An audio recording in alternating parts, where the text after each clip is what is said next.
Дундгов аймгийн газрын харилцаа барилга хот байгуулалтын газар үзүүлж байна. Мандалгын хотын хаягжуулалтыг хэрхэн ойлгож хэрэглэх вэ? 2013 онд Монгол улсад хаягжуулалтын тухай хууль батлагдсан.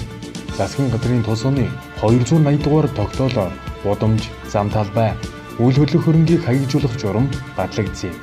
Уг журмыг 2019 оны 325 дугаар тогтоолоор шинжилэн батлаад байна. Аймгийн хэмжээнд 2013-аас 16 онуудад улсын төсвийн хөрөнгө оруулалтаар хаягийн мэдээллийн сан байгуулах, зураг боловсруулах ажлыг хийж 2017-аас 19 онуудад аймгийн төв болоод сумдын төвүүдэд орон нутгийн хөгжлийн сангийн хөрөнгө MNS 5283 2014 стандартад нийцсэн хаягийн тэмдгийг байршуулах, тэмдэгжүүлэх ажлыг хийгээд байна. Шинэ хаягжуулалтаар онцгой байдлын газрын хойд уулзуураас Магнатрейд шатгуун түгээх станцын уулзуур хүртэл буян нэмхийн өргөнжлөө. Төв халахын дуулж жүжигний театрын уулзуураас Манал сургуулийн урд уулзуур хүртэл Чагдар жавын гудамж. Монголын цахилгаан холбоо компани баруун уулзуураас Алтан говь зочд буудлын урд уулзуур хүртэл наран цацралтын гудамж.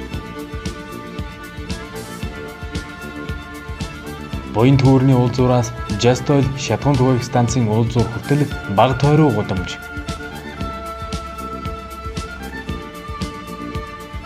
А201 замын төлбөр авах цэгээс Тэс петролиум шатгуун түгээх станцын баруун уулзуур хүртэл их тойроо гудамж. Нийгмийн даатгалын хилтэс, хүнсний зах, нэгдсэн эмнэлгийн орчмын газрууд худалдааны гудамж. Боржгон, эвчим, цэргийн анги, малчин хороолууд нэгдэн боржгон хороолол, арвижих хороолол, зоог хороолол, шант хороолол, найрамдлын гудамж, айраг хороолол, нарлаг хороолол, мандал хороололтой боллоо.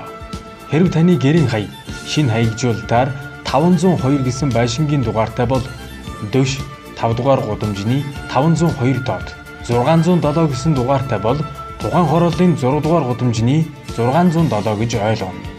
Хашааны болон барилгын дугаарт тухайн гудамжны дугаар урдаан дугаарлагдж байгаа болно.